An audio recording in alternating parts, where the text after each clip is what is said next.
Hello दोस्तों, स्वागत है आपका अपने यूट्यूब चैनल श्योर सक्सेस में। आज हम लोग देखने वाले हैं SSC GD previous year GK GS questions 18 नवंबर के सेकेंड शिफ्ट के। तो चलिए स्टार्ट करते हैं। वीडियो में आप लोग बने रहें और मेरे चैनल को सब्सक्राइब करें ताकि इस प्रकार के वीडियो मैं आप लोगों के लिए लाता रहूं। चलिए स्टार्ट करते हैं।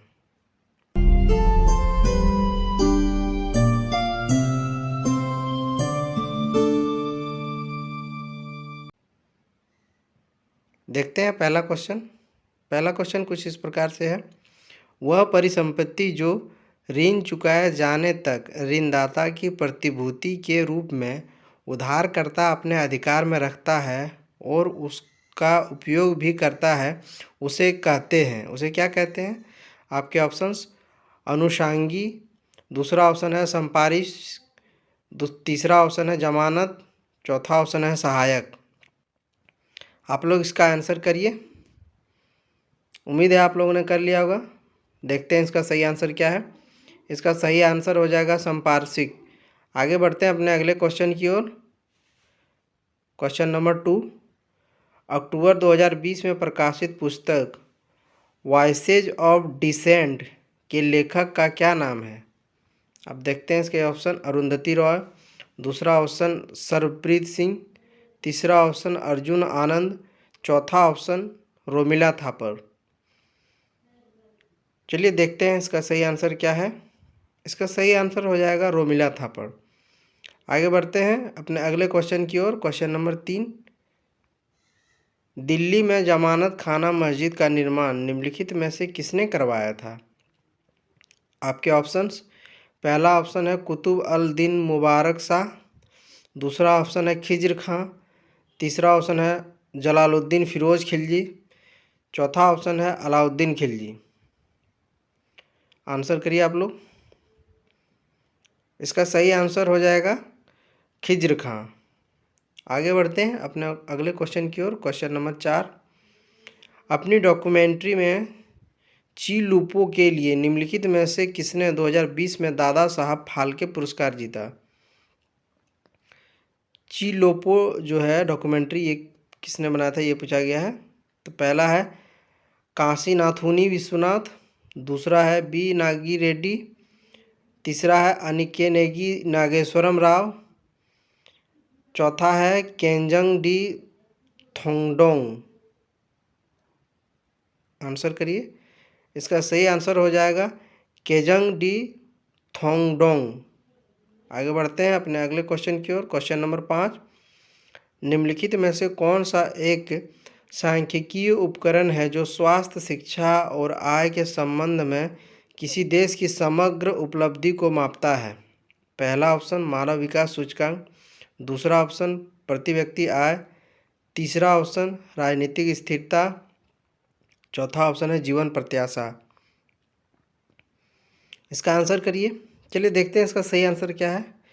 इसका सही आंसर हो जाएगा मानव विकास सूचकांक। आगे बढ़ते हैं क्वेश्चन नंबर 6, एक कोशिकीय मीठे पानी के जीवों और अधिकांश पौधों की कोशिकाओं द्वारा जल ग्रहण करने के लिए निम्न में से किस प्रक्रिया का उपयोग किया जाता है? आपके ऑप्शंस, पहला ऑप्शन अनुवर्तन, दूसरा ऑप्शन परासरण, तीसरा ऑप्शन संरचना विकास, चौथा संकरण। आंसर करिए आप लोग। इसका सही आंसर हो जाएगा ऑस्मोसिस। परासरण के द्वारा जो है एक कोशिकीय जीव में पानी का जो है संचरण होता है। आगे बढ़ते हैं अपने अगले क्वेश्चन की ओर। क्वेश्चन नंबर 7, कंधार के द्विभाषी शैली शिलालेख किन दो भाषाओं में लिखे गए हैं? आपके ऑप्शंस ग्रीक और अरमाइक, दूसरा ऑप्शन फारसी और अरमाइक, तीसरा ऑप्शन ग्रीक और प्राकृत, चौथा ऑप्शन अरबी और ग्रीक। आगे बढ़ते हैं, देखते हैं इसका सही आंसर क्या है। इसका सही आंसर हो जाएगा ग्रीक और अरमाइक। देखते हैं अगला क्वेश्चन। क्वेश्चन नंबर 8, निम्न में से किस वैज्ञानिक ने कोशिका में पाए जाने वाले पदार्थ के लिए प्रोटोप्लाज्म शब्द का उपयोग किया था? बेसिकली प्रोटोप्लाज्म किसने खोजा था ये पूछा गया है। देखते हैं इसके ऑप्शन। पहला ऑप्शन है स्वान, दूसरा ऑप्शन है पुरकिंजे, तीसरा ऑप्शन है ल्यूएनहॉक, चौथा ऑप्शन है विर्चो। आगे बढ़ते हैं, देखते हैं इसका सही आंसर क्या है। इसका सही आंसर हो जाएगा पुरकिंजे। देखते हैं अगला क्वेश्चन। भारत में साइमन कमीशन के आगमन से पूर्व निम्न में से कौन सी घटना घटी? आपके ऑप्शंस, पहला ऑप्शन है भारत छोड़ो आंदोलन, दूसरा ऑप्शन है काकोरी षड्यंत्र, तीसरा ऑप्शन है प्रथम गोलमेज सम्मेलन, चौथा ऑप्शन है गांधी इरविन समझौता। आप लोगों को अगर साइमन कमीशन भारत कब आया था ये चीज़ पता हो तो आप आसानी से बता सकते हैं। साइमन कमीशन जो है 1928 में आया था। चलिए बताइए, देखते हैं आप लोग गैस कर पाते हैं कि नहीं। देखते हैं इसका सही आंसर क्या है। इसका सही आंसर हो जाएगा काकोरी षड्यंत्र। आगे बढ़ते हैं अपने अगले क्वेश्चन की ओर। क्वेश्चन नंबर 10, निम्नलिखित में से किसने इंडिया विंस फ्रीडम नामक पुस्तक लिखी है जो भारत के स्वतंत्रता संग्राम के संबंध में उनकी आप बीती है? आपके ऑप्शंस, पहला ऑप्शन है सरदार वल्लभ भाई पटेल, दूसरा ऑप्शन है जवाहरलाल नेहरू, तीसरा ऑप्शन है डॉक्टर भीमराव अंबेडकर, चौथा ऑप्शन है मौलाना अबुल कलाम आज़ाद। ये पुस्तक बहुत बार एग्जाम में पूछा गया है, उम्मीद है आप लोगों ने कर लिया होगा। ये है मौलाना अबुल कलाम आज़ाद, स्वतंत्र भारत के पहले शिक्षा मंत्री मौलाना अबुल कलाम आज़ाद। चलिए आगे बढ़ते हैं। फीफा विनियमों के अनुसार एक फुटबॉल सॉकर मैच में 45 मिनट की अवधि के 2 भाग होते हैं, उनके बीच आराम की अवधि कितनी होती है? चलिए देखते हैं इसका ऑप्शंस क्या क्या है। पहला ऑप्शन है 15 मिनट, दूसरा ऑप्शन है 10 मिनट, तीसरा ऑप्शन है 20 मिनट, चौथा ऑप्शन है 30 मिनट। आप लोग जो है इसका आंसर करिए। ऐसे आप लोग वीडियो देखते हैं लेकिन चैनल को भी सब्सक्राइब नहीं करते हैं, ना ही कमेंट करते हैं।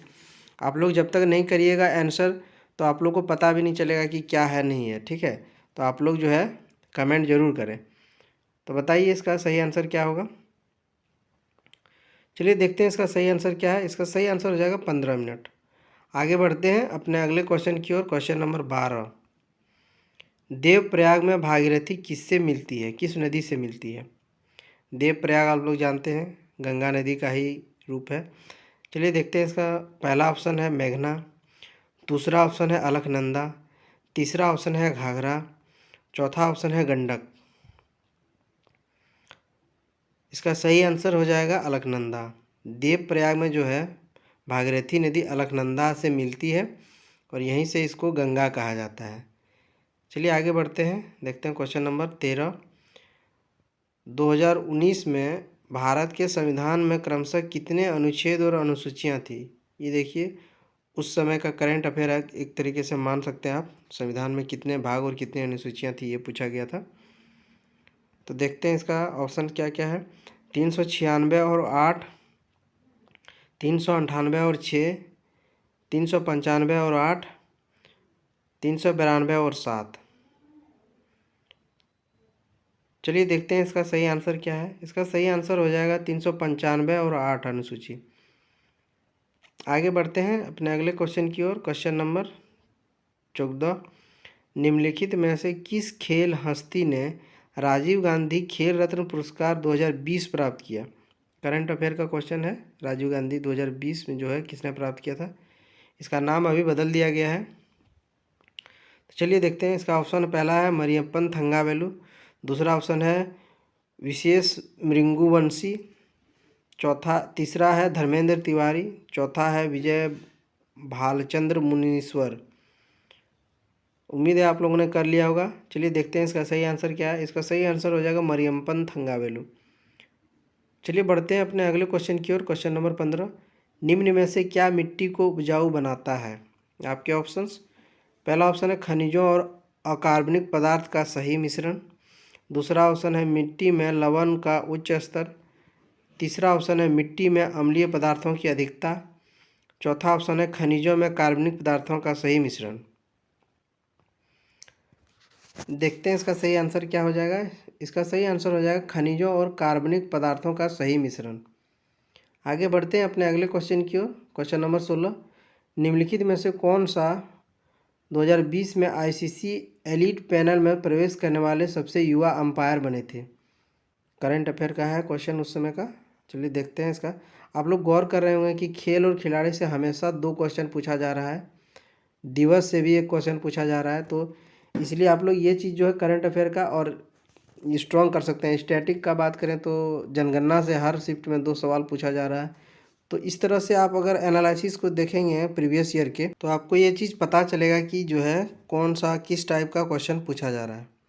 चलिए देखते हैं इसके ऑप्शंस। पहला ऑप्शन है नितिन मेनन, दूसरा ऑप्शन है सुंदरम रवि, तीसरा ऑप्शन है आलमगीर डार, चौथा ऑप्शन है नाइजोल एल लॉन्ग। चलिए इसका आंसर करिए आप लोग। इसका सही आंसर हो जाएगा नितिन मेनन। आगे बढ़ते हैं अगले क्वेश्चन की ओर। क्वेश्चन नंबर 17, निम्नलिखित में से किस भारतीय ने मलेशिया में रिकॉर्ड समय में आयरन मैन मलेशिया ट्रायथलॉन को पूरा करने के लिए सबसे तेज भारतीय होने का गौरव प्राप्त किया है? आपके ऑप्शंस, पहला ऑप्शन है स्वरूप सिंह कुंतल, दूसरा ऑप्शन है अक्षय सामल, तीसरा ऑप्शन है हिरेन पटेल, चौथा ऑप्शन है अरुणभा शाह। चलिए देखते हैं इसका सही आंसर क्या है। इसका सही आंसर हो जाएगा स्वरूप सिंह कुंतल।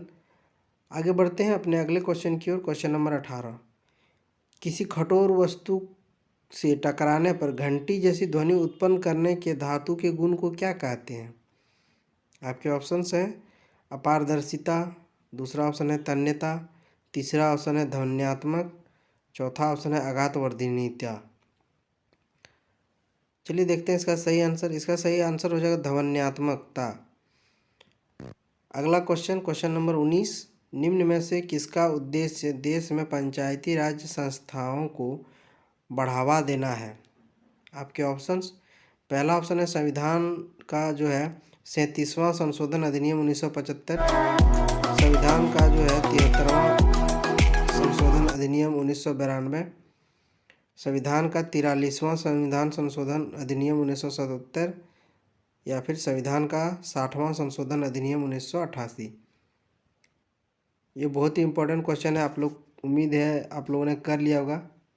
हर एग्जाम में पूछा जाता है ये सवाल जो है। इसका आंसर हो जाएगा 73वां संविधान संशोधन अधिनियम 1992।